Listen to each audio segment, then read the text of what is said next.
നമസ്കാരം. പടക്കളത്തിലേക്ക് എല്ലാ പ്രിയപ്പെട്ട പ്രേക്ഷകർക്കും സ്വാഗതം.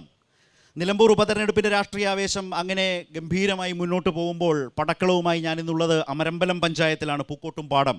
അവിടെ നിന്നാണ് പ്രേക്ഷകർക്ക് മുമ്പിലേക്ക് പടക്കളം ഇപ്പോൾ ഈ നിലമ്പൂരിൻ്റെ രാഷ്ട്രീയം ചർച്ച ചെയ്തുകൊണ്ട് തുടങ്ങാൻ പോകുന്നത്. എല്ലാ പ്രേക്ഷകരെയും സ്വാഗതം ചെയ്യുന്നു. ഇന്ന് നമ്മൾക്കൊപ്പം ഉള്ളത് LDF പ്രതിനിധീകരിച്ച് അഡ്വക്കേറ്റ് K അനിൽകുമാർ, UDF പ്രതിനിധീകരിച്ച് AM രോഹിത്, NDA പ്രതിനിധീകരിച്ച് സുധീഷ് ഉപ്പട, 3 നേതാക്കൾ.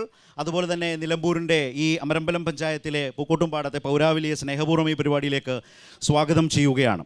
ശ്രീ അനിൽകുമാർ, ഈ തെരഞ്ഞെടുപ്പിൽ ഇപ്പോൾ സ്വരാജിൻ്റെ സ്ഥാനാർത്ഥിത്വം നിങ്ങൾക്ക് വലിയൊരു ആവേശം പകരുന്ന ഒരു ഘടകമായി മാറുമ്പോൾ തന്നെ അപ്പുറത്തെ ക്യാമ്പുകളിലേക്ക് എങ്ങനെ നോക്കുന്നു? UDF ഏതവസ്ഥയിൽ നിൽക്കുന്നു എന്നാണ് LDF ഇപ്പോൾ കരുതുന്നത്?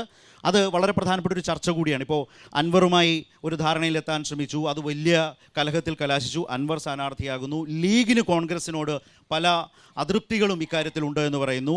UDF കൺവെൻഷനിൽ KC വേണുഗോപാൽ വരുമ്പോൾ പോലും മുൻ KPCC അധ്യക്ഷന്മാർ പങ്കെടുത്തിരുന്നില്ല. പാണക്കാട് തങ്ങൾ പ്രതിനിധി ഉണ്ടായിരുന്നില്ല. സാദിഖ് അലി ഇപ്പോൾ ഉംറയ്ക്ക് പോയിരിക്കുകയാണ്. അബ്ബാസ് അലി തങ്ങളോ മറ്റോ ആണ് അങ്ങനെ ജില്ലയിലുള്ള നേതാവ്, അദ്ദേഹവും പങ്കെടുത്തിട്ടില്ല. ഇങ്ങനെയൊക്കെ വാർത്തകളിൽ നിറയുന്നുണ്ട്. ഈ സാഹചര്യമൊക്കെ ഉള്ളതുകൊണ്ട് ഞാൻ ചോദിക്കുന്നത്, LDF എത്രമാത്രം സെറ്റായിട്ടുണ്ട് നിലമ്പൂരിൽ? പാഴായ ബുദ്ധിയുടെ ഉൽപ്പന്നമാണ് നിലമ്പൂരിലെ ഉപതെരഞ്ഞെടുപ്പ് എന്നാണ് ഇടതുപക്ഷ ജനാധിപത്യത്തിന് വിലയിരുത്തുന്നത്. LDFൻ്റെ MLA ആയിരുന്ന ഒരാൾ പെട്ടെന്നൊരു ദിവസം പുതിയ ചില ആവശ്യങ്ങളുമായി കടന്നു വരികയാണ്. അദ്ദേഹം രഹസ്യമായി പറഞ്ഞിരുന്ന കാര്യങ്ങൾ നിരാകരിക്കപ്പെട്ടപ്പോൾ അദ്ദേഹം പരസ്യമായി പറയാൻ തയ്യാറായി. അദ്ദേഹം പറഞ്ഞ കാര്യങ്ങളൊന്നും നാട്ടിലെ ജനങ്ങളുടെ ജീവിതാവശ്യങ്ങളല്ല, നിലമ്പൂരിലെ ഏതെങ്കിലും ജനകീയ പ്രശ്നങ്ങൾ ഉയർത്തിക്കൊണ്ടല്ല അദ്ദേഹം കടന്നു വന്നത്. അദ്ദേഹം വന്നതെല്ലാം അടിസ്ഥാനരഹിതമായ യാഥാർത്ഥ്യമില്ലാത്ത കാര്യങ്ങൾ പറഞ്ഞിട്ടായിരുന്നു. LDFൻ്റെ ഒരു MLA സമ്മർദ്ദതന്ത്രവുമായിട്ട് വരുന്നു. 9 കൊല്ലം MLA ആയിരുന്ന ഒരാൾ. ഞങ്ങൾക്ക് വല്ലതും ഭയപ്പെടാനുണ്ടെങ്കിൽ ഞങ്ങൾ ആദ്യം ചെയ്യുന്നത് എന്താണ്? അയ്യോ സോറി, ഒന്നും പുറത്ത് പറയരുത് കേട്ടോ, നമ്മുടെ പണി പൂട്ടിക്കരുത് കേട്ടോ. പക്ഷേ ഇടതുപക്ഷ ജനാധിപത്യ മുന്നണിയും അതിൻ്റെ നായകൻ സഖാവ് പിണറായിയും ധീരമായൊരു നിലപാടെടുത്തു. 9 കൊല്ലം ഞങ്ങളുടെ കൂട്ടത്തിൽ ഉണ്ടായിരുന്ന ഒരാൾ ഞങ്ങളെ വഞ്ചിച്ച് പുറത്തു പോയാൽ, തുറന്നൊരു യുദ്ധത്തിൽ വന്നാലും ഇടതുപക്ഷ ജനാധിപത്യ മുന്നണി തലകുനിക്കത്തക്ക ഒരു തെറ്റും ഈ കേരളത്തിൽ 9 കൊല്ലം ചെയ്തിട്ടില്ല എന്ന അഭിമാനത്തിൻ്റെ കരുത്തിലാണ് ആ അൻവറിനോട് നേരിട്ട രാഷ്ട്രീയ പോരാട്ടത്തിന് ഞങ്ങൾ തയ്യാറായത്. പക്ഷെ ഞങ്ങളെക്കാൾ കടത്തിവെട്ടി നിലമ്പൂരിലെ ജനങ്ങൾ. ഞങ്ങളുടെ പ്രതീക്ഷയെ, ഇടതുപക്ഷ ജനാധിപത്യ പ്രസ്ഥാനത്തിൻ്റെ പ്രതീക്ഷയെ നിലമ്പൂരിലെ ജനങ്ങൾ കടത്തിവിട്ടി. ഈ നാട്ടിൽ ഇടതുപക്ഷ രാഷ്ട്രീയവുമായി ബന്ധപ്പെട്ട ഒരാൾ പോലും, ഒരു കൊച്ചുകുട്ടി പോലും അൻവറാണു ശരി എന്ന് പറയാനിട വന്നില്ല. ഞങ്ങളെ സംബന്ധിച്ച് കുഞ്ഞാലിയുടെ ചോര വീണ മണ്ണിൽ ഉറവയെടുക്കുന്ന ഈ നാടിൻ്റെ പ്രതികാരം ഈ വഞ്ചനയ്ക്കെതിരായി ഉയർന്നു വരും എന്ന പ്രതീക്ഷയാണ് ഈ ഘട്ടത്തിൽ ഞങ്ങൾക്ക് നൽകിയത്. രണ്ടാമത്തെ പ്രധാനപ്പെട്ട കാര്യം എന്ന് പറയുന്നത്, രാജിവെച്ചു എന്ന് പറയുന്ന രണ്ടാമത്തെ ഗൂഢാലോചനയാണ്. ഒന്നാമത്തെ ഗൂഢാലോചന ഞങ്ങൾക്കെതിരെ തിരിഞ്ഞു, നിലമ്പൂരിലെ ജനങ്ങൾക്കെതിരെ തിരിഞ്ഞു. രണ്ടാമത്തെ ഗൂഢാലോചന എന്താണ്? രാജിവെച്ചു. രാജി അൻവർ ഒറ്റയ്ക്കെടുത്ത തീരുമാനമല്ല, അത് കേരളത്തിലെ വലതുപക്ഷ രാഷ്ട്രീയത്തിൻ്റെ ഗൂഢാലോചനയാണ്. ആ ഗൂഢാലോചന എവിടെ വരെ എത്തി? ആ ഗൂഢാലോചന പൂർണ്ണമാകാൻ പറ്റാത്ത വിധം ആ മുന്നണികൾ തിരിച്ചടിയായി. UDFൽ കലഹം, ഇന്ത്യൻ യൂണിയൻ മുസ്ലിം ലീഗും കോൺഗ്രസും തമ്മിൽ നേരിട്ട് പരസ്പരം കലഹിക്കുന്നതിലേക്ക് അൻവറിനെ സംബന്ധിച്ച് കലഹസമാനമായ അന്തരീക്ഷത്തിലേക്ക് എത്തി. അവസാനം സതീശനിസത്തിനെതിരായ യുദ്ധത്തിലേക്ക് അൻവർ പോവുകയും എന്താണ് സതീശനിസമെന്ന് പല ആളുകളും പറയുകയും ചെയ്യുന്ന നില വന്നു. ഗതി കെട്ടപ്പോൾ പകൽ മാന്യന്മാരായി ഖദറുടുത്തു പോയവർ ഖദർ ഉപേക്ഷിച്ച് വ്യാജ വേഷം കെട്ടിക്കൊണ്ട് അൻവറിൻ്റെ കാല് പിടിക്കാൻ പോകുന്നതും നമ്മൾ കണ്ടു. അവസാനം അൻവറിന് എന്ത് പറ്റി? അൻവറുടെ രാഷ്ട്രീയം തലകുത്തി വീണു. BJPക്ക് എന്ത് പറ്റി? BJP പാലക്കാട് മത്സരിക്കുമ്പോൾ 2ാം സ്ഥാനത്തുള്ള ഒരു മുന്നണിയായിരുന്നു. ആ BJP പാലക്കാട് 2ാം സ്ഥാനത്തായതുകൊണ്ട് ന്യൂനപക്ഷങ്ങളും മതനിരപേക്ഷ ശക്തികളും വോട്ട് ചെയ്യുന്നത് UDFനാകണം എന്നായിരുന്നു അവിടുത്തെ സിദ്ധാന്തം. പക്ഷേ ഇവിടെ വന്നപ്പോൾ സ്ഥിതി എന്താണ്? ഈ കേരളത്തിൽ BJP ഏറ്റവും ന്യൂനപക്ഷമായൊരു മണ്ഡലത്തിൽ സ്ഥാനാർത്ഥിയെ നേരിട്ട് മത്സരിക്കാൻ ഭയപ്പെട്ട് നിലവിൽ കയ്യിൽ ചരട് കെട്ടിയ ഒരൊറ്റാൾ പോലും മത്സരിക്കാൻ തയ്യാറാകാതെ കേരള കോൺഗ്രസ് ജോസഫ് ഗ്രൂപ്പിൽ UDFൽ നിന്നും വാടകയ്ക്കാണോ അതോ സ്ഥിരമായിട്ടാണോ പാട്ടത്തിനാണോ എടുത്തത് എന്ന് സംശയമുണ്ട്. ഇതാണ് NDAയുടെ ഗതികേട്. ഇതാ കേരള മുഖ്യമന്ത്രി പറഞ്ഞിരിക്കുന്നു, ഓക്കെ, ഭരണ തുടർച്ചയ്ക്കൊരു വോട്ട്. ശരി, റൈറ്റ്. ഏതായാലും ഇടതുമുന്നണി നിലമ്പൂരിനെ എങ്ങനെയാണ് രാഷ്ട്രീയമായി തെരഞ്ഞെടുപ്പിനെ സമീപിക്കുന്നത് എന്നതുമായി ബന്ധപ്പെട്ട ആമുഖ വിശദീകരണം എൽ ഡി എഫിൻ്റെത് കഴിഞ്ഞു. രോഹിത്, ഇതിലിപ്പോൾ ചർച്ചകളിൽ വരുന്ന പ്രധാനപ്പെട്ട കാര്യം, അതിപ്പോൾ എൽ ഡി എഫിൻ്റെ കാഴ്ചപ്പാട് പറഞ്ഞു കഴിഞ്ഞു. പ്രതിപക്ഷ നേതാവിൻ്റെ പിടിവാശി, അതുപോലെ അൻവറിനെ അടക്കം മുമ്പ് പറഞ്ഞ പോലെ രാജിവെപ്പിച്ച് യു ഡി എഫിന് അനുകൂലമായ ഒരു സാഹചര്യം ഉണ്ടാക്കി അൻവറിനെ കൂടെ യോജിപ്പിച്ച് കൊണ്ടുപോകാൻ കഴിയാത്തത് പ്രതിപക്ഷ നേതാവിൻ്റെ പിടിവാശി. ഇന്ന് ലീഗിൻ്റെ ഒരു MLA തന്നെ മാധ്യമങ്ങളോട് അത് സംബന്ധിച്ച് വളരെ പരസ്യമായി സംസാരിച്ചു. MK മുനീറിനോട് UDF യോഗത്തിൽ അല്ലെങ്കിൽ ലീഗ് യോഗത്തിലോ മറ്റോ വളരെ വലിയ വിമർശനം പ്രതിപക്ഷ നേതാവിനെതിരെ ഉയർന്നല്ലോ എന്ന് ചോദിക്കുമ്പോൾ അതേക്കുറിച്ച് പറയാനാവില്ല നിങ്ങളോടെന്നാണ് മാധ്യമങ്ങളോട് പറഞ്ഞത്. അത് നിഷേധിക്കുകയല്ല ചെയ്തത്. അപ്പോൾ ഇങ്ങനത്തെ ഒരു സാഹചര്യത്തിൽ ഞങ്ങൾ ആദ്യം സ്ഥാനാർത്ഥിയെ പ്രഖ്യാപിച്ചു എന്ന് പറയുന്ന ഒരു അവകാശവാദത്തിനപ്പുറത്തേക്ക് നാൾക്ക് നാൾ പ്രതിസന്ധിയിൽ പെട്ടു നിൽക്കുന്ന ഒരു UDF-നെ, അൻവർ കൂടുതൽ പ്രതിസന്ധിയിലാക്കുന്ന ഒരു UDF-നെ നിലമ്പൂർ കാണുകയല്ലേ? ഇവിടെ തുടക്കത്തിൽ K. സുധാകരൻ പങ്കെടുത്തിട്ടില്ല എന്ന് പറഞ്ഞു. പങ്കെടുത്തോ? അല്ല, പങ്കെടുത്തിട്ടില്ല. പക്ഷെ അത് പങ്കെടുക്കാത്തത് ഈ സ്ഥാനാർത്ഥിയുമായി ബന്ധപ്പെട്ട് ഏതെങ്കിലും തരത്തിലുള്ള അഭിപ്രായ വ്യത്യാസം കൊണ്ടാണെന്ന് നിങ്ങളോട് ആരെങ്കിലും പറഞ്ഞിട്ടുണ്ടോ? എന്ന് ഞാൻ പറഞ്ഞില്ലല്ലോ. അല്ല, ജനറൽ സെക്രട്ടറി വന്നിട്ടും എന്നേ ഞാൻ പറഞ്ഞു. അല്ല, വ്യാഖ്യാനം എന്ന് പറയുന്നത് എന്താണ്? പറഞ്ഞില്ല. K. സുധാകരൻ നിങ്ങൾ ആരെങ്കിലും കേട്ടോ? അങ്ങനെ ഞാൻ പറഞ്ഞില്ലല്ലോ. ഞാൻ പറഞ്ഞോട്ടെ, K. സുധാകരൻ പങ്കെടുത്തില്ല. അവർ തെറ്റായ മെസ്സേജ് നിങ്ങൾ കൊടുക്കുകയാണ്. അങ്ങനെ ഒരു തെറ്റായ മെസ്സേജ് ഇവിടെ വേണ്ട. ഞങ്ങളെ സംബന്ധിച്ച് CPM-ന്റെ സ്ഥാനാർത്ഥിയാണോ അൻവറാണോ മത്സരിക്കുന്നതെന്ന് ഞങ്ങളെ സംബന്ധിച്ചൊരു വിഷയമല്ല. ഞങ്ങൾ ഈ തെരഞ്ഞെടുപ്പിനെ കാണുന്നത് ഒരു രാഷ്ട്രീയ പോരാട്ടമാണ്.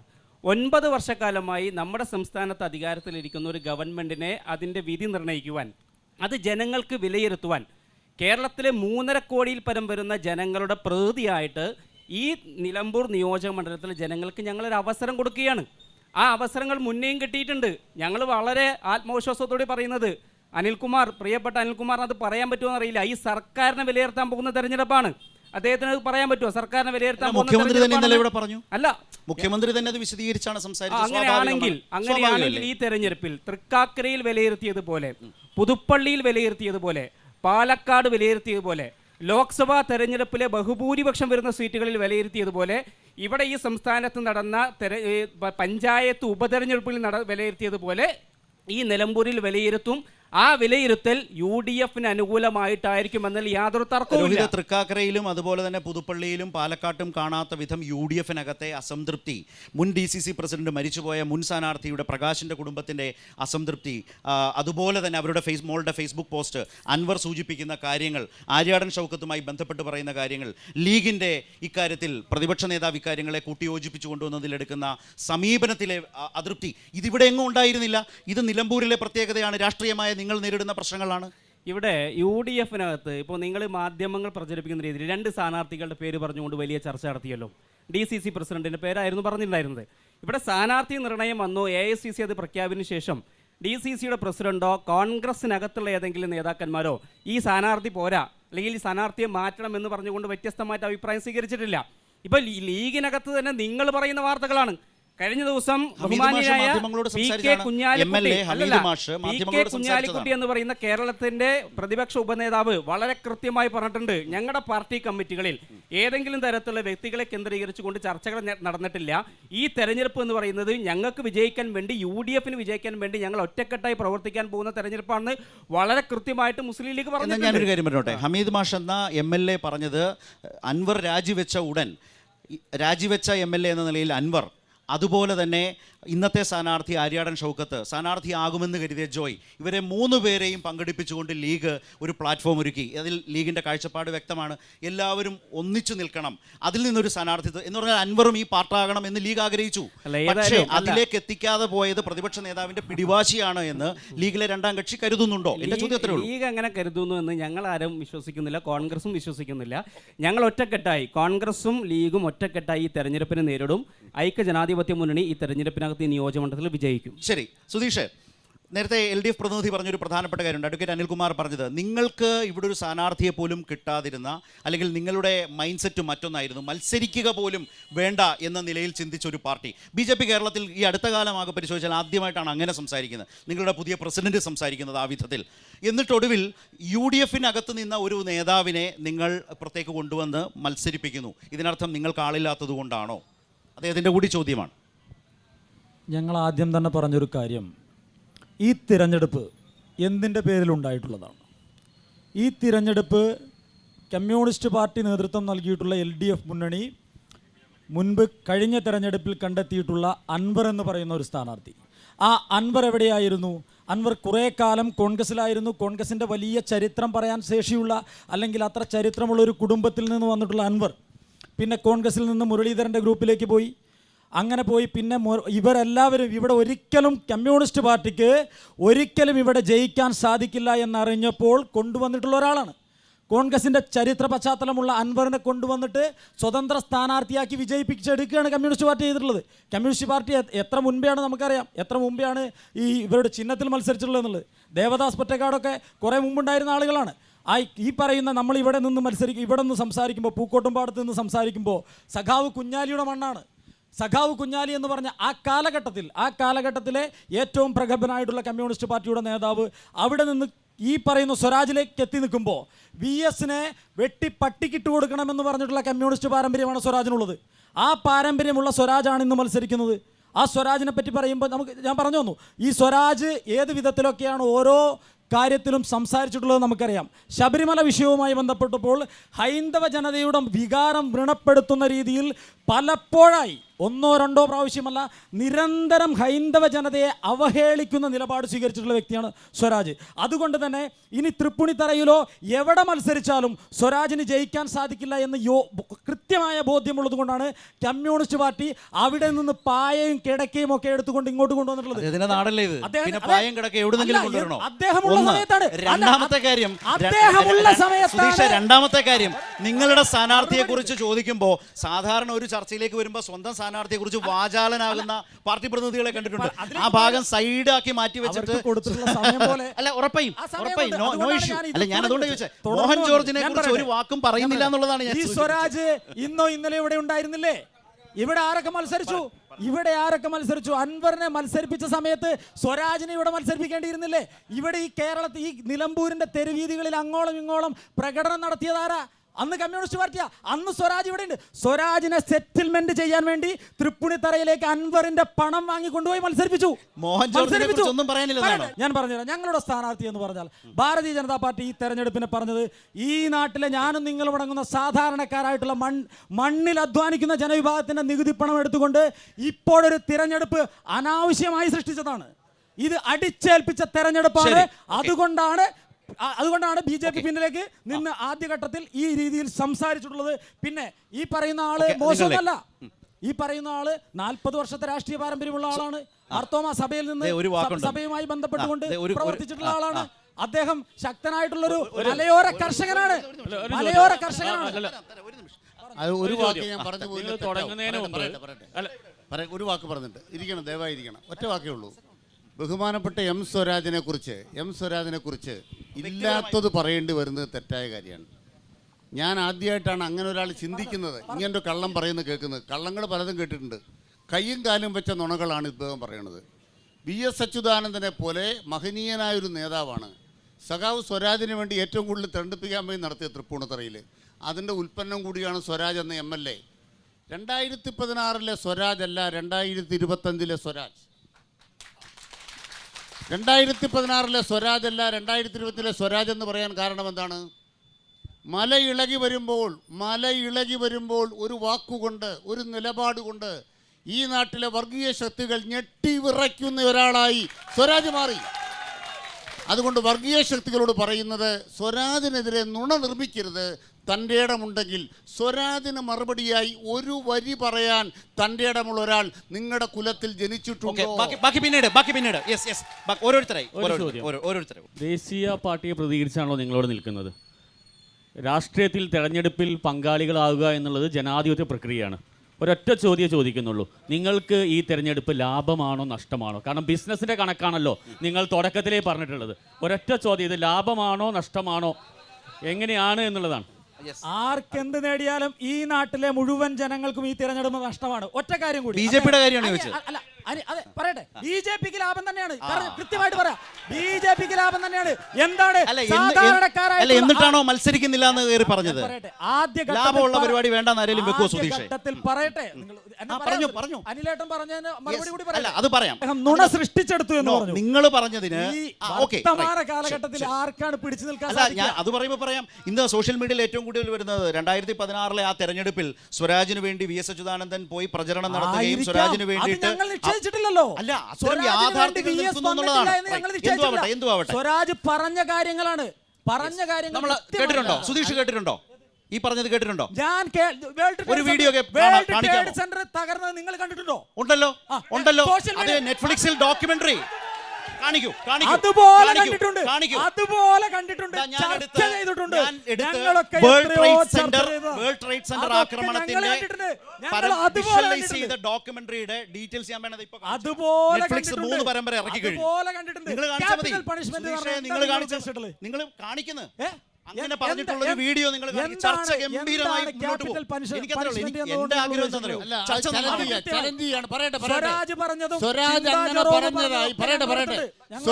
അങ്ങനെ പറഞ്ഞതായി ഒരു വീഡിയോ നിങ്ങൾ കാണിച്ചാൽ നിങ്ങൾ പറയുന്നത് എന്തോ അത് ഈ അമരമ്പലത്ത് ഞാൻ ചെയ്യാം. കേട്ടുകേൾവികളെ ശരി തൽക്കാലം അത് കേട്ടുകേൾവിയാണ്. കേട്ടുകേൾവിയുടെ അടിസ്ഥാനത്തിൽ ഒരുപാട് നേരം കളയാനില്ല. കേട്ടുകേൾവികൾക്ക് ഒരുപാട് സമയം കളയാനില്ല. വരാം. എന്റെ ചോദ്യം UDF പ്രതിനിധിയോടാണ്.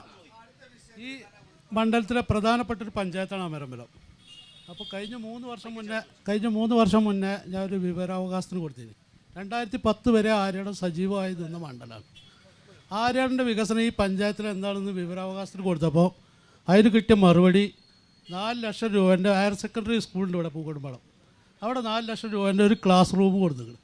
അല്ലാതെ കഴിഞ്ഞ 40 വർഷം ആര്യയുടെ മന്ത്രി MLA എന്ന നിലയിൽ ഒരു വികസനവും ഈ പഞ്ചായത്തിൽ 9 വർഷം കൊണ്ട് എന്തെങ്കിലും മാറ്റം ഉണ്ടായിട്ടുണ്ട്. മലയോര വേ വന്നു, സംസ്ഥാന പാത നന്നായി, എല്ലാം നല്ല വികസിച്ചിട്ടുണ്ട്. അത് ഈ കഴിഞ്ഞ 9 വർഷത്തെ നേട്ടമാണ്. എനിക്ക് ചോദിക്കാനുള്ളത് BJP പ്രതിനിധിയാണ്.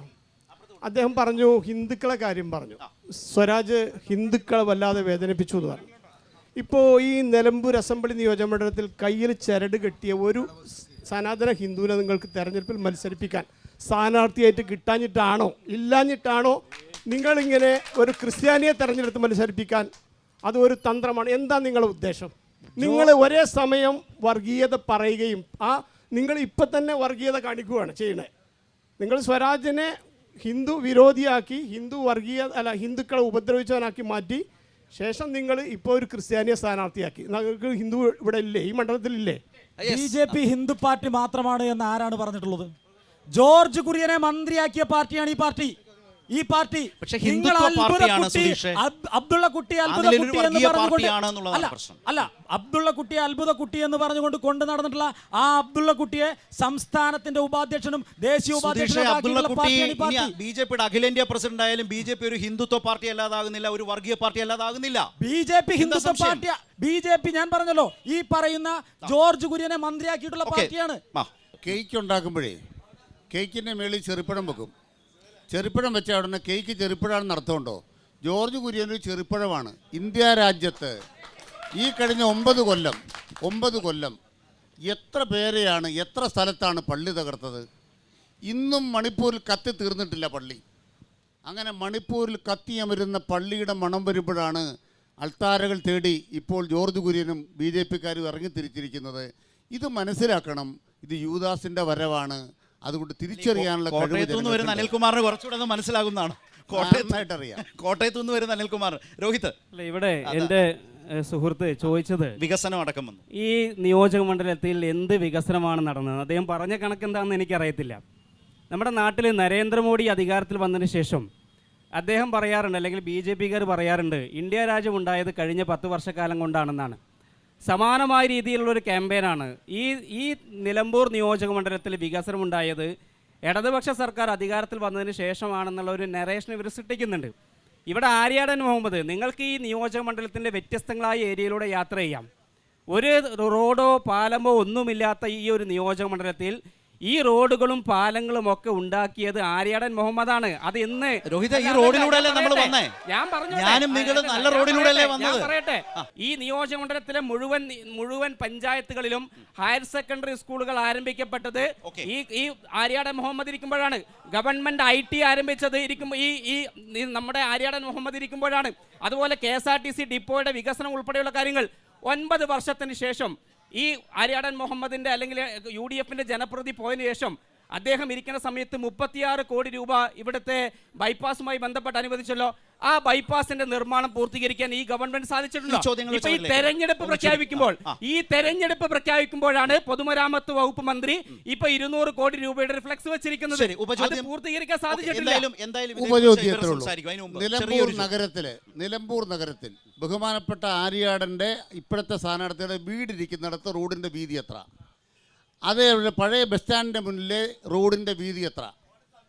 ഒറ്റ കാര്യം ഞാൻ ചോദിക്കുന്നുള്ളൂ. നിലമ്പൂർ നഗരമധ്യത്തിൽ ബഹുമാനപ്പെട്ട മുൻ MLAയുടെയും ഇപ്പോഴത്തെ UDF സ്ഥാനാർത്ഥിയുടെയും തറവാട് വീടിരിക്കുന്നിടത്ത് ചന്തക്കുന്നിലെ റോഡിൻ്റെ വീതിയും ഇപ്പോഴത്തെ പഴയ ബസ് സ്റ്റാൻഡിന് മുന്നിലെ റോഡിൻ്റെ വീതിയും നോക്കിയാൽ പഴയ ബസ് സ്റ്റാൻഡിന് മുന്നിൽ നിലമ്പൂർ രാജപാതയുണ്ടായത് പിണറായി വിജയൻ കേരളത്തിൽ മുഖ്യമന്ത്രി ആയതുകൊണ്ടല്ലേ? ഇനി ഞാൻ ചോദിക്കുകയാണ്, ഇവിടെ സംസാരിക്കാം അമരമ്പലത്താണ് ഇവിടുത്തെ മലയോര പാത. നിങ്ങൾ ചോദിക്കുന്നു എന്ത് വികസനം? നിങ്ങൾ മലയോര പാതയിൽ ചവിട്ടാതെ UDFന്റെ സ്ഥാനാർത്ഥിക്കോ പ്രതിപക്ഷ നേതാവിനോ ഈ മണ്ഡലത്തിലെ പര്യടനം പൂർത്തിയാക്കാൻ കഴിയുമോ എന്ന് വെല്ലുവിളിക്കുകയാണ്. മലയോര പാതയിൽ കാല് ചവിട്ടാതെ പ്രചരണം പൂർത്തിയാക്കാൻ കഴിയുമോ? ഇവരിലേക്ക് കൂടി നിങ്ങളുടെ കൂടി വ്യത്യസ്തങ്ങളായ അഭിപ്രായങ്ങളാവട്ടെ, യോജിക്കുന്നവരുണ്ടാകാം, വിയോജിക്കുന്നവരുണ്ടാകാം. എങ്ങനെ ചുരുക്കി വേണം? എനിക്ക് UDFന്റെയും BJPന്റെയും പ്രതിനിധികളോട് പറയാനുള്ളത്, കേൾക്കുമ്പോൾ അവർക്ക് മനസ്സിലായി 6 മാസമായി ഇവിടെ CPMന് സ്ഥാനാർത്ഥികളില്ല എന്ന് പറഞ്ഞു നടക്കുകയാണ്. 6 മാസം ഇവിടെ പറഞ്ഞു കൂടിപ്പോയത്. 99 മണ്ഡലത്തിൽ രാഹുൽ മാങ്കൂട്ടം OLX-ലൊക്കെ ഇട്ടിട്ട് കുറച്ച് ദിവസമായുള്ളൂ. അല്ല, 99 മണ്ഡലത്തിൽ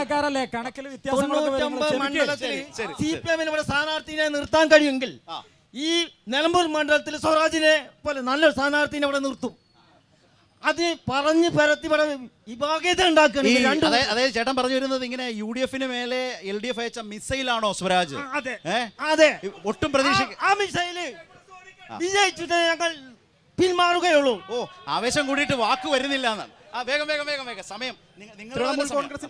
തൃണമൂൽ കോൺഗ്രസിന്റെ സ്ഥാനാർത്ഥിയായിട്ടുള്ള ആള് ഇപ്പൊ കഴിഞ്ഞ ദിവസം പത്രസമ്മേളനത്തിൽ ഒരു കാര്യം പറയണ്ടായി.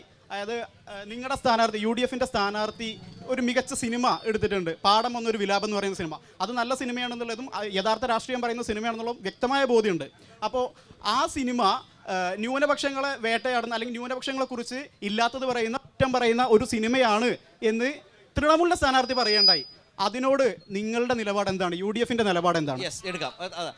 അതടക്കം ഷൗക്കത്തിനെതിരെ ഗുരുതരമായ ആക്ഷേപങ്ങളും ആരോപണങ്ങളുമാണ് ഉന്നയിക്കപ്പെട്ടുള്ളത്. ആ ഉന്നയിച്ച ആൾ ഇന്നിപ്പോൾ ഭാഗ്യവശാലോ നിർഭാഗ്യവശാലോ നിലമ്പൂരിൽ വീണ്ടും മത്സരിക്കുകയാണ്. മുൻ MLA ആ നിലയിൽ കാര്യങ്ങൾ എത്തി നിൽക്കുന്നു. അത് UDF പറയേണ്ടി വരുന്നത്. പലപ്പോഴും UDF കണ്ടില്ല എന്ന് നടിച്ചു പോകുന്നുണ്ട്.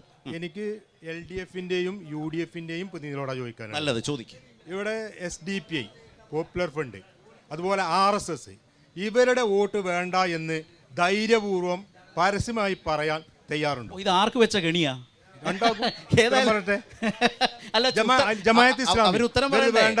ശരി, ചോദ്യങ്ങളൊന്ന് ഓർത്തു വെച്ചോണേ.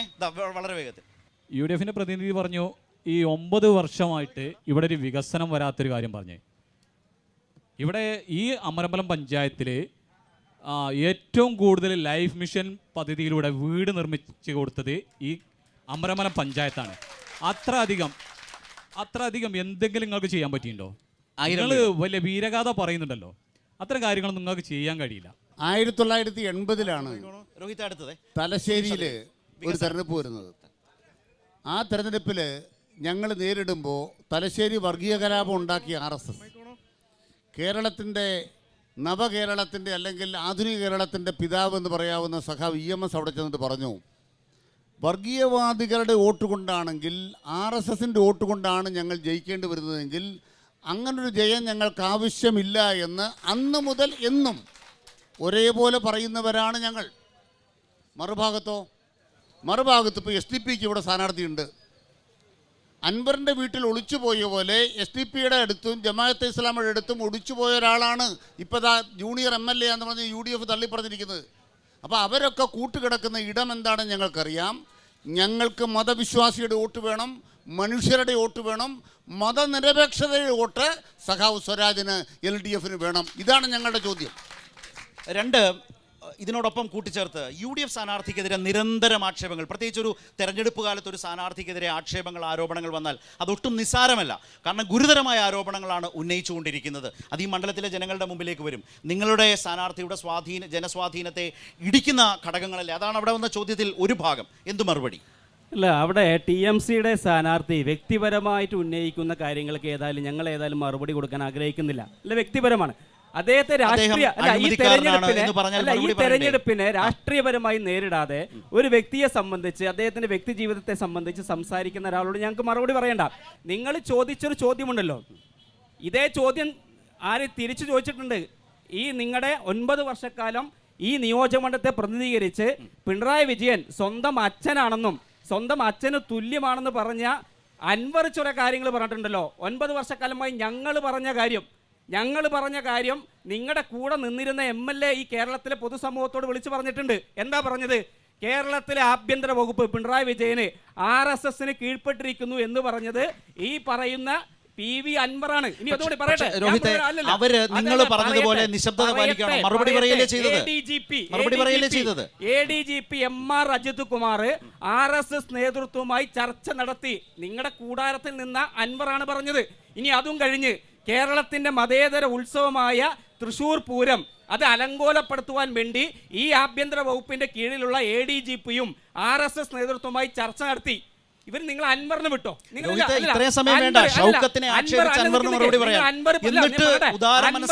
പറഞ്ഞ് നിങ്ങൾ വിട്.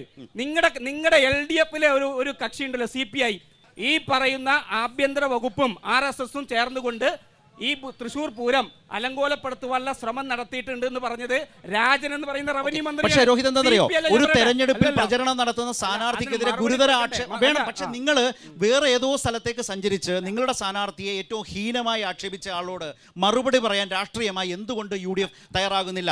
അദ്ദേഹത്തിന്റെ പിരിവിനെ കുറിച്ച്, അദ്ദേഹം വ്യാപാരികളെ പിഴിയുന്നതിനെ കുറിച്ച്, അദ്ദേഹത്തിന്റെ അത്തരം പല നടപടികളെ കുറിച്ച് ആക്ഷേപം ഉന്നയിക്കുമ്പോൾ ജനങ്ങളോട് പറയണ്ടേ? ജനങ്ങളോട് മറുപടി പറയണ്ടേ? ഒരു അടിസ്ഥാനവും ഇല്ലാത്ത കാര്യങ്ങളെ കുറിച്ച് പറയുമ്പോൾ ഇവിടെ വ്യാപാരികളിൽ നിന്ന് പിരിവെടുത്തുന്നു എന്ന് പറയുമ്പോൾ ആരോപണം ഉന്നയിക്കുമ്പോൾ ആരോപണത്തിന് തെളിവുണ്ടാവണം. ഇവിടെ ആരോപണം ഉന്നയിച്ചതിനെ എൻഡോസ് ചെയ്ത് കൊടുക്കുന്ന ആരാ അറിയോ? ക്യാബിനറ്റ് പദവിയുള്ള മന്ത്രിയാണ് പറയുന്നത് തൃശ്ശൂർ പൂരം അലങ്കോലപ്പെടുത്തിയതാണെന്ന്. ഇനി ഒരൊറ്റ മിനിറ്റ് കൂടി പറഞ്ഞുതരാം.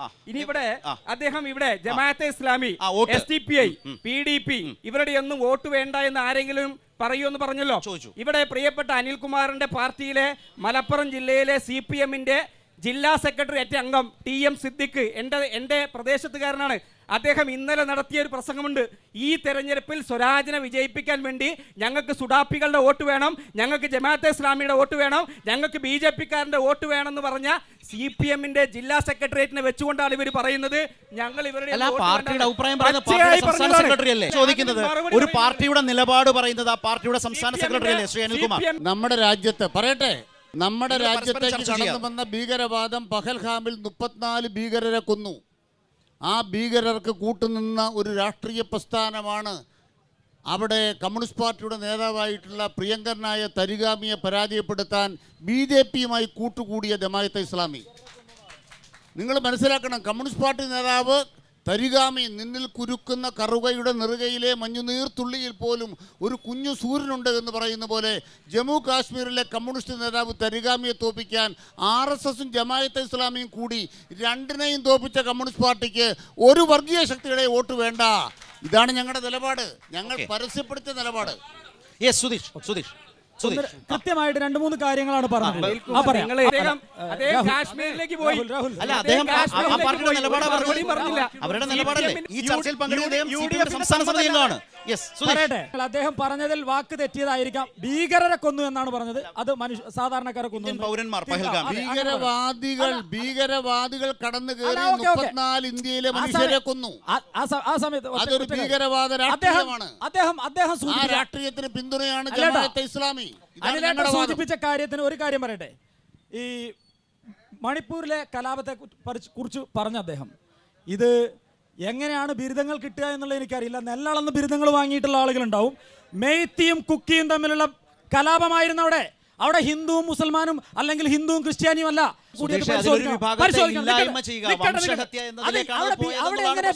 അവിടെ എങ്ങനെ ബിജെപിക്ക് റോൾ ഉണ്ടാവുക? അത് സാമുദായികമായി ഞാൻ പറയട്ടെ ഇവിടെ അവശ്യ ക്രിസ്ത്യാനികളില്ലേ, അതുപോലെ തന്നെയാണ്. അതിനെ കുറിച്ച് കൃത്യമായി പറയണമെങ്കിൽ വേറെ നിങ്ങളത് മറച്ചു വെക്കരുത്. കൃത്യമായ കാര്യം ഞാൻ പറയട്ടെ. അടുത്തത് റോഡിന്റെ വീതിയെ കുറിച്ച് പറഞ്ഞു. നിങ്ങൾ ആരെങ്കിലും തലശ്ശേരി കൂടെ പോയിട്ടുണ്ടോ? ഇപ്പോഴല്ല, ഒരു വർഷം തലശ്ശേരി ഹൈവേയുടെ വീതി ഈ പറയുന്ന നരേന്ദ്രമോദി ശേഷം ഏറ്റെടുത്ത് വീതി കൂട്ടിയ. നിങ്ങൾ മനസ്സിലാക്കണം, ഇടുങ്ങിയ വഴിയിൽ ഇവിടെ ഇപ്പൊ ഏതായാലും മാറിയല്ലോ. എത്ര കാലം കൊണ്ട് സുധീഷേ, നമ്മൾ നിൽക്കുന്ന ഈ പാതയിലേക്ക് നോക്കിയാ പോരെ? ഒരു കാര്യം കൂടി പറയാം, ഭൂമി വിട്ടുകൊടുക്കുന്നത് കേരള സർക്കാരാണ്. ആ പറഞ്ഞതിലുള്ള വിയോജിപ്പാണ്. പിന്നെ ഇവിടെ മറുപടി കേരള സർക്കാരാണ്. ഒരു കാര്യം കൂടി, തലശ്ശേരി കലാപത്തെ കുറിച്ച് പറഞ്ഞു. തലശ്ശേരി കലാപത്തിൽ കുഞ്ഞിരാമൻ മരിച്ചതിനെ കുറിച്ച് സൂചിപ്പിച്ചു, പേര് പറഞ്ഞിട്ടില്ലെങ്കിലും. കുഞ്ഞിരാമൻ എന്നാ മരിച്ചത്? കള്ള് ഷാപ്പിൽ വെച്ച് 1972 ജനുവരി 3-ാം തീയതി തലശ്ശേരി കലാപം. സുധീഷേ, വിധേയത്തിൽ കമ്മീഷൻ കാണണം, വിധേയത്തിൽ കമ്മീഷൻ റിപ്പോർട്ട് നോക്കണം, അപ്പൊ മനസ്സിലാവും. വിധേയത്തിൽ കമ്മീഷൻ വായിക്കണം. ഇങ്ങോട്ട് സംസാരിക്ക്. ആദ്യം പോയി ചരിത്രം പഠിക്കണം, ഇങ്ങോട്ട് സംസാരിക്കണം. എന്നാ കലാപം എന്ന് തുടങ്ങി? പിന്നെ തലശ്ശേരി റോഡ് ഞാൻ യുഡിഎഫിന്റെ സമ്മതമില്ലാതെ യുഡിഎഫ് ഇനി ചർച്ചയ്ക്ക് അൻവറിന്റെ അടുത്തേക്ക് പോകണ്ട എന്ന് പറഞ്ഞിട്ട് രാത്രി തലയിൽ മുണ്ടൂട്ട പോലെ മാങ്കൂട്ടം അവിടം വരെ പോയിണ്ടായിരുന്നു. അപ്പോ അത് യുഡിഎഫ് മുന്നണിയുടെ തീരുമാനങ്ങൾക്ക് വിരുദ്ധമായി അവിടേക്ക് അത്രയും കുഴപ്പമുള്ളോ നിങ്ങളുടെ മുന്നണി? രോഹിത്തിനോടാണ് ചോദ്യം. ആ വിഷയവുമായി ബന്ധപ്പെട്ട് കേരളത്തിലെ UDF-ഉം കോൺഗ്രസ് നേതൃത്വവും ആ വിഷയത്തിനകത്തുള്ള നിലപാട് വളരെ കൃത്യമായി പറഞ്ഞു കഴിഞ്ഞിട്ടുണ്ട്. അത് പറഞ്ഞു കഴിഞ്ഞിട്ടുണ്ടല്ലോ. അത്തരം ഒരു സന്ദർശനം ഒരു MLA എന്ന നിലയ്ക്ക് അദ്ദേഹത്തിന്റെ വ്യക്തിപരമായുള്ള സന്ദർശനമാണെന്നും UDF-നോ അതുപോലെ തന്നെ ഈ തെരഞ്ഞെടുപ്പുമായി ബന്ധപ്പെട്ട് യാതൊരു ബന്ധവുമില്ല എന്ന് പറഞ്ഞിട്ടുണ്ട്. ഷാഫി പറഞ്ഞെന്താണെന്നറിയോ? മാങ്കൂട്ടത്തിനെ വിളിച്ചു വരുത്തിയതാണെന്ന് പറഞ്ഞു. അങ്ങനെ വിളിച്ചു വരുത്തിയാൽ പോകുന്നയാളാണോ ജൂനിയർ MLA? അല്ല. അങ്ങനെ ഷാഫി പറഞ്ഞതാണോ ശരി? അപ്പോൾ മാങ്കൂട്ടം പറഞ്ഞാണോ ശരി? VD സതീശൻ പറഞ്ഞാണോ ശരി? ഏതാണ് ഇവരെടുക്കേണ്ടതാണ് അവർ? കേരളത്തിന്റെ UDF-ന്റെ ചെയർമാൻ എന്ന നിലയ്ക്ക് പ്രതിപക്ഷ നേതാവ് VD സതീശനും KPCC-യുടെ അധ്യക്ഷൻ എന്ന നിലയ്ക്ക് സണ്ണി വക്കീലും വളരെ കൃത്യമായി ആ വിഷയത്തിനുള്ള നിലപാട് വ്യക്തമാക്കിയിട്ടുണ്ട്. അതിനകത്ത് എനിക്ക് അപ്പുറത്ത് വേറെ വല്ലതും പറയുന്നതിന് മറുപടി കൊടുക്കേണ്ട കാര്യം ഞങ്ങൾക്കില്ല. ഇതിൽ കോൺഗ്രസിനകത്ത് ഇത് ജനങ്ങളോട് വിശദീകരിക്കുന്നതിൽ അവ്യക്തതയുണ്ടോ ഈ കാര്യം? പകൽ വെളിച്ചത്തിൽ നടത്തേണ്ട മാന്യമായ രാഷ്ട്രീയം നിലമ്പൂരിൽ ഞങ്ങൾ ഉദ്ദേശിക്കുന്നില്ല എന്നാണ് പാതിരാത്രിയിലെ കോൺഗ്രസ് നേതാവിൻ്റെ യാത്ര തെളിയിക്കുന്നത്. ഇത്തരം നിഗൂഢമായ എല്ലാ വഴികളിലൂടെയും പോയാലും ഈ നിലമ്പൂർ മാപ്പ് കൊടുക്കില്ല. അതിന് കാരണം പറയാം. ഒന്നാമത്തെ കാര്യം, ഇവിടുത്തെ മനുഷ്യരുടെ നന്മ. ഈ ചാലിയാർ പുഴയുടെ തീരത്ത് എത്രയോ ദിവസങ്ങൾ ഉറക്കളച്ച മനുഷ്യരാണ് ഇവിടെയുള്ളത്. വയനാട്ടിൽ മനുഷ്യർ പൊട്ടിയൊഴുകിയപ്പോൾ വയനാട്ടിലെ മനുഷ്യർ പൊട്ടിയൊഴുകി അവിടുത്തെ മനുഷ്യർ ശരീര ശകലങ്ങളായി വന്നപ്പോൾ ആ മൃതദേഹങ്ങളെല്ലാം മണം വമിക്കുന്ന വിധം വന്നപ്പോൾ ഓരോ കഷ്ണം ശരീരവും ചാടിയെടുത്ത് വാരിപ്പുണർന്ന് കരക്കെത്തിച്ച നിഷ്കളങ്കരായ മനുഷ്യരുടെ മണ്ണാണ് നിലമ്പൂർ. അതുകൊണ്ട് തന്നെ ഇവിടുത്തെ മനുഷ്യർക്ക് എത്ര ഈ നാട്ടിലെ മനുഷ്യന്മാരെയും നിങ്ങൾ വർഗീയവൽക്കരിക്കാൻ ശ്രമിച്ചാലും നിലമ്പൂരിലെ മനുഷ്യനെ വർഗീയവൽക്കരിക്കാനാവില്ല. ഇവിടുത്തെ മനുഷ്യനെ വർഗീയവൽക്കരിക്കാനാവില്ലെങ്കിൽ രാഷ്ട്രീയത്തിൽ ഈ നിലമ്പൂർ ഉത്തരം പറയുന്നത് ഇടതുപക്ഷ ജനാധിപത്യത്തിന്റെ വിജയമായിരിക്കും. വളരെ ചുരുക്കി നിങ്ങളുടെ ചോദ്യങ്ങളിലേക്ക് എടുക്കാം. ചോദ്യം UDF പ്രതിനിധിയോടാണ്. കഴിഞ്ഞ 16 മുതലാണ് ഇവിടെ LDF അധികാരത്തിലിരിക്കുന്നത്. ഈ കാലത്തിനിടയ്ക്ക് ഒട്ടേറെ പ്രയാസങ്ങൾ, പിന്നെ കോവിഡ്, ഓക്കി, പിന്നെ സർവ്വവിധ ദുരന്തങ്ങൾ, 2 പ്രളയമൊക്കെ ഉണ്ടായിട്ടും നമ്മൾ പിന്നെ കിഫ്ബി ഫണ്ട് ഉപയോഗിച്ചിട്ടും മറ്റേ മലയോര ഹൈവേ, മാടക്കത്തറ പവർ ഹൈവേ, പിന്നെ ലക്ഷക്കണക്കിന് ലൈഫ് മെഷീൻ വീടുകൾ ഒക്കെ പിന്നെ കണ്ണഞ്ചിപ്പിക്കുന്ന വികസനം കഴിഞ്ഞ 50-60 കൊല്ലത്തിന് ഇടയ്ക്ക് ഉണ്ടായിട്ടില്ലാത്ത വികസനം നടപ്പാക്കിയ ഗവൺമെൻറ്. ആ വികസന പദ്ധതികൾ പലതും പിന്നെ അതിനെ എതിർക്കാൻ വേണ്ടി മാത്രമാണ് ഈ കഴിഞ്ഞ 9 കാലത്തിനിടയ്ക്ക് UDF സമരം ചെയ്തിട്ടുള്ളത്. ആ സമരം എല്ലാം ശരിയാണെന്ന് വിശ്വസിക്കുന്നുണ്ടോ? പിന്നെ കിഫ്ബി പിരിച്ചുവിടും, ലൈഫ് മിഷൻ പിരിച്ചുവിടും എന്നുള്ള രീതിയിൽ പ്രഖ്യാപിച്ചവരാണ് UDF ഗവൺമെൻറ്, UDFൻ്റെ നേതാക്കളും എല്ലാം. അങ്ങനെ പിന്നെ ആണെന്നുണ്ടെങ്കിൽ പിന്നെ വിഭവസമാഹരണത്തിന് UDFൻ്റെ മുന്നിലുള്ള മറ്റൊരു മാർഗം എന്താണ്, ബദൽ എന്താണുള്ളത്? അല്ല, ഞങ്ങൾ ഈ സംസ്ഥാനത്ത് UDF അധികാരത്തിലിരിക്കുമ്പോൾ ഈ തെക്ക് വടക്ക് പാത എന്ന് പറഞ്ഞപ്പോൾ ആ പാതയ്ക്കെതിരെ സമരം ചെയ്ത ആളുകളാണ് LDF. ഇവിടെ വിഴിഞ്ഞത്ത് തുറമുഖം കൊണ്ടുവരുമ്പോൾ 6000 കോടി രൂപയുടെ കടൽ കൊള്ളയാണ് നടക്കുന്നതെന്ന് പറഞ്ഞാണ് CPMൻ്റെ സംസ്ഥാന സെക്രട്ടറി ആയിരുന്ന ഇന്നത്തെ മുഖ്യമന്ത്രി. സ്മാർട്ട് സിറ്റി പദ്ധതി ഈ സംസ്ഥാനത്ത് ആരംഭിക്കുമ്പോൾ അത് അറബിക്ക് വേണ്ടിയുള്ള ഇത് ഷെയ്ഖിൻ്റെ റിയൽ എസ്റ്റേറ്റ് കച്ചവടമാണെന്ന് പറഞ്ഞവരാണ് ഇടതുപക്ഷം. അവരാണ് ഇപ്പോൾ ഇന്ന് വികസനത്തെക്കുറിച്ച് സംസാരിക്കുന്നത്. ഞങ്ങൾ ഈ സംസ്ഥാനത്ത് ഉണ്ടാകുന്ന വികസന പ്രവർത്തനങ്ങളെ ഇരുകൈകീട്ടി സ്വീകരിക്കും, പക്ഷേ സംസ്ഥാനത്തിന് ഉതകുന്നതായിരിക്കണം. കേരളയിൽ ഉൾപ്പെടെയുള്ള പദ്ധതികളുമായി ബന്ധപ്പെട്ട് ഞങ്ങൾക്ക് വ്യത്യസ്തമായിട്ട് അഭിപ്രായമുണ്ട്. ആ അഭിപ്രായം വളരെ കൃത്യമായി പറഞ്ഞിട്ടുണ്ട്, അതിനെതിരെ സമരം ചെയ്തിട്ടുണ്ട്. ഓക്കെ, ഈ സുഹൃത്ത് വളരെ പുള്ളി ഫുട്ബോൾ കളി പോലെയാണ്. ഞാനൊരു കാര്യം പറയാം, ഇദ്ദേഹം വളരെ സമർത്ഥമായ ഒരു പന്ത് നിങ്ങളുടെ അടുത്തോട്ടിട്ട് തന്നെ. എന്തിനാണെന്നറിയോ? അനിൽകുമാറിന്റെ ഇഷ്ട വിഷയങ്ങളിലേക്കാണ് ആ ചർച്ച ആ സുഹൃത്ത് കൊണ്ടുപോയത്. താങ്കളുടെ അതിനുശേഷം ശ്രീ അനിൽകുമാറിലേക്ക് വരാം. ശ്രീ അനിൽകുമാറിനോടാണ് എൻ്റെ ചോദ്യം. അദ്ദേഹത്തിൻ്റെ കൂടെ ഉണ്ടായിരുന്ന 9 വർഷക്കാലമായി ഉണ്ടായിരുന്ന ഒരു MLA ADGP അജിത് കുമാറുമായി ബന്ധപ്പെട്ടുകൊണ്ട് നടത്തിയ ഒരുപാട് ആരോപണങ്ങൾ, അതുമായി ബന്ധപ്പെട്ടുകൊണ്ട് ഉന്നതതല റിപ്പോർട്ടിൻ്റെ അടിസ്ഥാനത്തിൽ ഈ ഗവൺമെൻറ് ADGP അജിത് കുമാറിനെതിരെ എന്ത് നടപടിയാണ് അദ്ദേഹത്തിന് സ്വീകരിച്ചത്? അതുപോലെ തന്നെ പൂരം കലക്കലുമായി ബന്ധപ്പെട്ടുകൊണ്ട് ADGP അജിത് കുമാർ നടത്തിയ ആരോപണങ്ങൾ, ഇത്രയും കാര്യങ്ങൾ RSS മേധാവിയുമായി ADGP അജിത് കുമാർ നടത്തിയ മീറ്റിംഗ്, ഇത്രയും കാര്യങ്ങൾക്കൊന്നും ഇപ്പോഴും ഇടതുപക്ഷ ജനാധിപത്യ മുന്നണിക്ക് ഒരു മറുപടി കൊടുക്കാൻ കഴിഞ്ഞിട്ടില്ല. ഇത്തരം കാര്യങ്ങൾ അന്തരീക്ഷത്തിൽ നിൽക്കുമ്പോൾ എങ്ങനെയാണ് നിലമ്പൂരിലെ മതേതര വിശ്വാസികളോട് വോട്ട് ചോദിക്കാൻ എന്ത് ധാർമ്മികതയാണ് ഉള്ളത് നിങ്ങൾക്ക്? ഒരു ചോദ്യം, ഒറ്റ ഉത്തരവേ ഉള്ളൂ. അതായത് പിണറായി വിജയൻ എന്ന് പറയുന്ന മുഖ്യമന്ത്രിക്കല്ലാതെ ഇന്ത്യ രാജ്യത്തെ ഏതെങ്കിലും ഒരു മുഖ്യമന്ത്രിക്ക് എൻഫോഴ്സ്മെന്റ് ഡയറക്ടറേറ്റ് ഉദ്യോഗസ്ഥന്മാരെ പ്രതിയാക്കി കൈക്കൂലി കേസിൽ പിടികൂടി സ്റ്റിംഗ് ഓപ്പറേഷൻ നടത്താൻ തൻ്റെ ഇടമുണ്ടോ? എൻഫോഴ്സ്മെന്റ് ഡയറക്ടറേറ്റ് രാജ്യം മുഴുവൻ സോണിയാഗാന്ധിയെ വേട്ടയാടുന്നു. സോണിയാഗാന്ധിയെ വേട്ടയാടുന്ന, രാഹുൽ ഗാന്ധിയെ വേട്ടയാടുന്ന, ഗാന്ധി കുടുംബത്തെ വേട്ടയാടുന്ന, കെജ്രിവാളിനെ വേട്ടയാടുന്ന, ഇന്ത്യയിലെ പ്രതിപക്ഷ നേതാക്കന്മാരെ മുഴുവൻ വേട്ടയാടുന്നവനെ കൊണ്ട് സ്റ്റിംഗ് ഓപ്പറേഷനിലൂടെ കള്ളന്മാരുടെ കയ്യിൽ കയ്യാമം വെച്ച ഇന്ത്യയിലെ ആദ്യത്തെ മുഖ്യമന്ത്രിയാണ് പിണറായി വിജയൻ. അതുകൊണ്ട് ADGP അജിത് കുമാർ RSSകാരനെ കണ്ടിടത്തല്ല കേരള പോലീസ് നിൽക്കുന്നത്. EDയെ, നരേന്ദ്രമോദിയുടെ EDയുടെ കയ്യിൽ രണ്ടാമത്തെ കാര്യം പറയാം. 1000 പേജുള്ള കുറ്റപത്രം 44 കോടി രൂപ കൊണ്ട് ഇവിടെ കള്ളപ്പണം കൈകാര്യം ചെയ്ത BJPയെ തുറന്നു കാട്ടിക്കൊണ്ട് 1000 പേജുള്ള കുറ്റപത്രം തയ്യാറാക്കി EDക്കും അതുപോലെ ഇൻകം ടാക്സുകാർക്കും എഴുതി കൊടുത്തിട്ട് പറഞ്ഞു, ഇതാണടാ കേരള പോലീസ്, RSSന്റെ കള്ളപ്പണം ഇവിടെ തെളിയിക്കാൻ ഇന്ത്യയിൽ കഴിഞ്ഞ ഏക ഗവൺമെൻറ് കുടകര കുഴൽപ്പണ കേസിലെ കുറ്റപത്രം തെളിയിക്കുന്നതാണ്. 3, CPM പ്രതിയാണ്. എന്തിനു പ്രതി? എന്തിനാണ് CPMനെ പ്രതിയാക്കിയിരിക്കുന്നത്? ഹൃദയ നൈർമല്യത്തിൻ്റെ മഹാഗോപുരമായി ഈ നാട്ടിലെ മനുഷ്യർ കാണുന്ന സഖാവ് K. രാധാകൃഷ്ണൻ. ആരാണ് K. രാധാകൃഷ്ണൻ? ഈ കേരളത്തിലെ ജനസമൂഹം നെഞ്ചേറ്റുന്ന മനുഷ്യൻ, പച്ചയായ മനുഷ്യൻ, ഗ്രാമീണ വിശുദ്ധിയുടെ മനുഷ്യൻ, സ്വരാജിൻ്റെ മറുപേരായ ആ രാധാകൃഷ്ണൻ്റെ പേരിൽ പറഞ്ഞില്ലേ കേസിൽ പ്രതിയാക്കിയിരിക്കുന്നു ED. കമ്മ്യൂണിസ്റ്റ് പാർട്ടി ഐക്യം RSSുമായിട്ട് EDയെ വരച്ച വരയിൽ നിർത്തിക്കൊണ്ട് പോരാട്ടം നടത്താൻ ഞങ്ങളുടെ കയ്യിലുള്ള ശക്തി, ഞങ്ങളുടെ കൈവശം മടിയിൽ കനമില്ലാത്തൊരു നേതാവാണ് പിണറായി. അതുകൊണ്ട് പറയാം, വെല്ലുവിളിക്കുന്നു, മോദിയെ കൊണ്ടുവാ, നരേന്ദ്രമോദിയെ കൊണ്ടുവാ, EDയെ കൊണ്ടുവാ. ഇടതുപക്ഷ ജനാധിപത്യത്തിന് വെല്ലുവിളിക്കുന്നു. ഞങ്ങളുടെ പരിയമ്പറത്ത് കയറാൻ മോദിക്കാവില്ല, EDക്കാവില്ല. ഈ 9 വർഷക്കാലം കമ്മ്യൂണിസ്റ്റ് പാർട്ടി നേതൃത്വം നൽകിയിട്ടുള്ള LDF സർക്കാരിൻ്റെ ഭാഗമായിട്ടുള്ള PV അൻവർ ഇവിടെ എന്ത് ചെയ്തു എന്നുള്ള ചോദ്യം രണ്ടുപേരും ചോദിക്കുകയാണ്.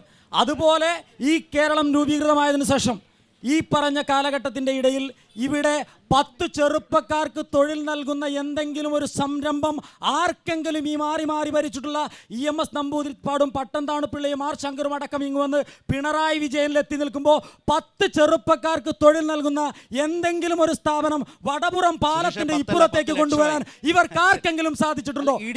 പറയട്ടെ ഒറ്റ കാര്യം. അല്ല, വിഷയം പ്രധാനപ്പെട്ട വിഷയം പതിറ്റാണ്ടുകൾ ഇവിടെ ഭരിച്ചിട്ട് മാറി മാറി നിങ്ങൾ ഭരിച്ചു. നിങ്ങൾ സംസ്ഥാനം ഭരിക്കുന്നു, ഇവിടെ MLA ആകുന്നു. ഈ മാറി മാറി ഭരിച്ചതിന്റെ ഇടയിൽ 10 ആൾക്ക് തൊഴിൽ കൊടുക്കാൻ സാധിച്ചിട്ടില്ല. പോട്ടെ, അല്ലെങ്കിൽ ഇവര് ജനങ്ങൾ സ്വീകരിക്കും. പറയട്ടെ, കാർഷിക മേഖലയുമായി ബന്ധപ്പെട്ട് എന്തെങ്കിലും ഒരു സംവിധാനം, റബ്ബർ ഏറ്റവും കൂടുതൽ ഉത്പാദിപ്പിക്കപ്പെടുന്ന ഒരു പ്രദേശമാണ് ഇവിടെ. കേന്ദ്രം താങ്ങുവില കൂട്ടിയോ? ഇല്ലല്ലോ. ഇവിടെ ഈ പറയുന്ന റബ്ബർ ഉപയോഗിച്ചുകൊണ്ട് MRF എന്ന് പറയുന്ന ഈ പറയുന്ന മാമൻ മാപ്പിളയുടെ മനോരമയുടെ സംവിധാനം കോടികൾ ഉണ്ടാക്കിയത് എങ്ങനെയാ?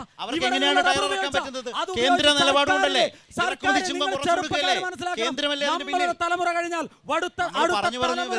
ഇവിടെ ജീവിക്കണ്ടേ? BJP പറയുന്നത് വികസിത കേരളമാണ്. 60 കൊല്ലം മുമ്പാണ് ഈ മലപ്പുറം ജില്ല രൂപീകരിച്ചത്. ആ രൂപീകരിച്ച ഘട്ടത്തിൽ തന്നെ കോൺഗ്രസും ആര്യാടനും ഈ ജില്ലയ്ക്കെതിരായിരുന്നു.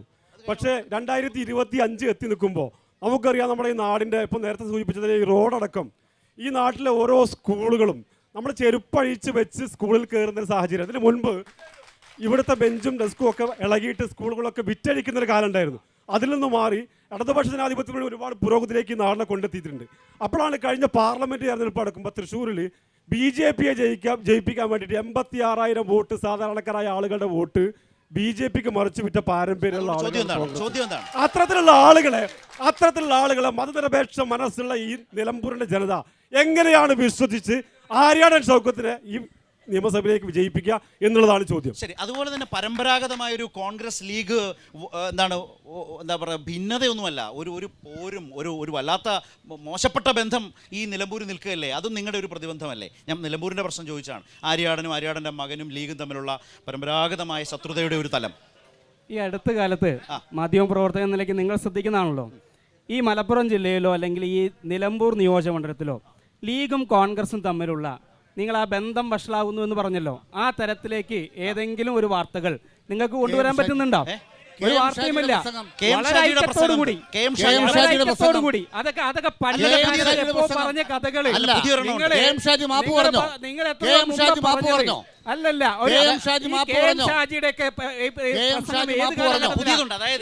ആര്യാടൻ ഷൗക്കത്തിന്റെ മികവ് എന്താണെന്ന് ചോദിച്ചപ്പോൾ KM ഷാജി പറഞ്ഞത് UDF സ്ഥാനാർത്ഥിയാണ് എന്നുള്ള ഏക മികവേ അദ്ദേഹത്തിനുള്ളൂ എന്ന് പറഞ്ഞാൽ മുമ്പ് പറഞ്ഞിടത്ത് നിൽക്കുന്നു എന്നാണ്. തങ്ങളുടെ തറവാട്ടിൽ ആത്മീയ വ്യാപാരമാണ്. അത് മുമ്പ് പറഞ്ഞിട്ടുണ്ട് അനിൽകുമാർ. ഇതൊക്കെ ഏതോ ഒരു കാലത്ത് അതുകൊണ്ട് സംബന്ധിച്ച് വർത്തമാനകാല രാഷ്ട്രീയത്തെ കുറിച്ചാണ് പറഞ്ഞത്. ഈ തെരഞ്ഞെടുപ്പിൽ നിങ്ങൾ ഉന്നയിക്കുന്ന തരത്തിലുള്ള ഭിന്നതകൾ UDFനുണ്ടോ എന്ന ചോദ്യത്തിന് നിങ്ങൾക്ക് ഉത്തരവുണ്ടോ? ഞാനൊരു കാര്യം പറയട്ടെ. ഞാൻ എൻ്റെ ആദ്യ വാചകത്തിൽ രോഹിതിനോട് ഞാനത് പറഞ്ഞു, ഞാൻ മറന്നില്ല. പക്ഷേ രോഹിത് അത് ടച്ച് ചെയ്തില്ല. പക്ഷേ ഈ ഭാഗത്ത് അത് പ്രസക്തമാണ്. എന്താ രോഹിത് ഇന്ന് ഈ പറയുന്നത് പോലെ ഇന്ന് ലീഗ്, കോൺഗ്രസ്, നിലമ്പൂർ, ആര്യാടൻ സ്പർദ്ധ ഇല്ല എന്ന് നിങ്ങൾക്ക് തെളിയിക്കാൻ പറ്റും. എങ്ങനെയാണെന്നറിയോ? ഇന്ന് പാണക്കാട് കുടുംബത്തിൽ നിന്ന് ഒരാൾ UDFന്റെ കൺവെൻഷനിൽ പങ്കെടുത്തിരുന്നെങ്കിൽ ഒരാളും പങ്കെടുത്തില്ല. ഞാൻ ആദ്യം അത് പറഞ്ഞു, രോഹിത് അത് കേട്ടതായിട്ട് ഭാവിച്ചില്ല. ഈ ചോദ്യങ്ങളെ നിങ്ങൾക്ക് നേരിടാൻ കഴിയുമോ? രോഹിതിനോട് ഒരു വാക്കിൻ്റെ കൂടെ അതാണ് ഞാൻ ചോദിച്ചത്. അദ്ദേഹം പറഞ്ഞു പണ്ടെങ്ങോ ഞങ്ങളുടെ സ്ഥാനാർത്ഥി പറഞ്ഞു പോയതാണെന്ന്. ഞാൻ നിലമ്പൂരിലെ മനുഷ്യർക്ക് ഉറപ്പ് നൽകുന്നു, M സ്വരാജ് എന്നൊരു മനുഷ്യൻ ഒരു വാക്ക് പറഞ്ഞെങ്കിൽ വാക്കുമാറില്ല. അങ്ങനെ ഒരാളെ ഉള്ളൂ ഇവിടെ മത്സരിക്കാൻ. സ്വരാജ് ഷൗക്കത്ത് പറഞ്ഞതിൽ ഉറച്ചു നിൽക്കുന്നു എന്ന് പറയണം എന്നാണോ? ഉണ്ടെങ്കിൽ പറയണം. ഓ, അത് ശരി. ഉണ്ടെങ്കിൽ പറയണം. നേരുണ്ടെങ്കിൽ പറയണം. നേരുണ്ടെങ്കിൽ ഇവിടെ പറയണം.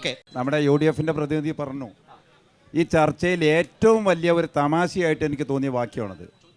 ഞങ്ങൾ ഏത് വികസന പ്രവർത്തനമാണെങ്കിലും ഞങ്ങൾ അംഗീകരിക്കും. അറിയാതെ പറഞ്ഞതാണോ എന്ന് എനിക്കറിയില്ല. ലൈഫ് ഞങ്ങൾ അധികാരത്തിൽ വന്നാൽ അത് ഇല്ലായ്മ ചെയ്യുമെന്ന് പറഞ്ഞ ആ UDFന്റെ പ്രതിനിധിയാണ് പറയുന്നത്.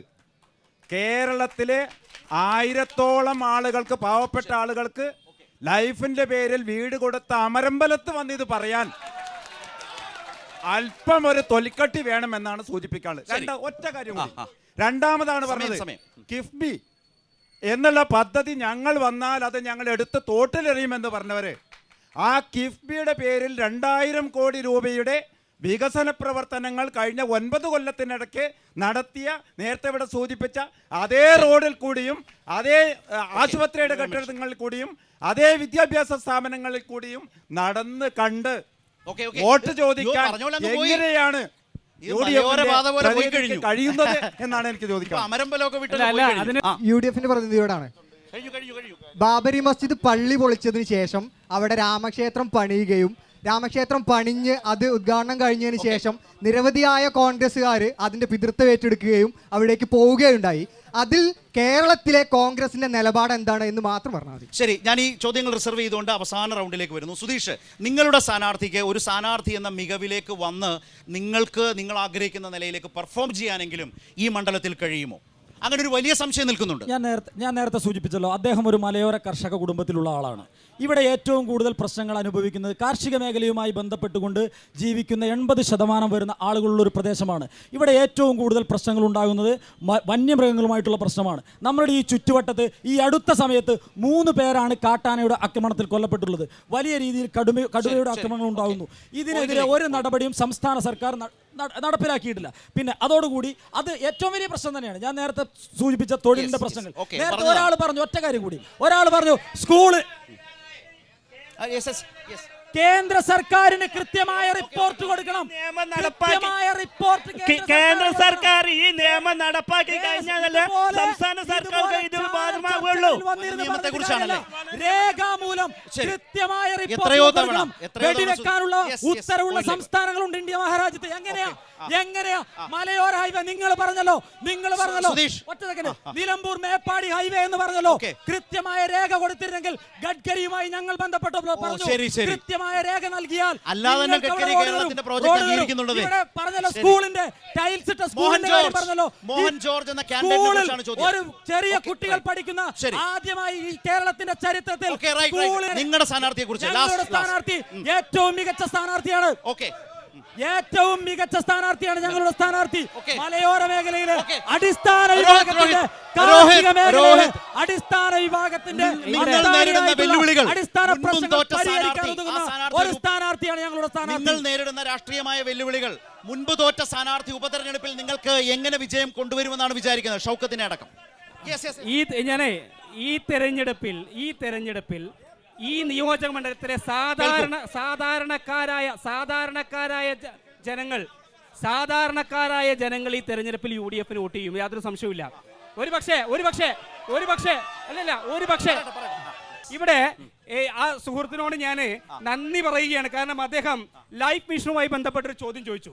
ആ ചോദ്യത്തിനുള്ള ഉത്തരം ഞാൻ പറയുകയാണ്. കാരണം ഇവിടെ 2017 16-ാം തീയതി 5-ാം മാസത്തിൽ പിണറായി സർക്കാരിലെ മന്ത്രിയായിരുന്ന KT ജലീലിനോട് ചോദിച്ച ചോദ്യത്തിൻ്റെ ഉത്തരമായിട്ട് പറഞ്ഞിട്ടുണ്ട്, ഉമ്മൻചാണ്ടിയുടെ സർക്കാർ കേരളത്തിൽ അധികാരത്തിലിരിക്കുമ്പോൾ 4,58,976 വീടുകൾ 5 വർഷം കൊണ്ട് കൊടുത്തിട്ടുണ്ട്.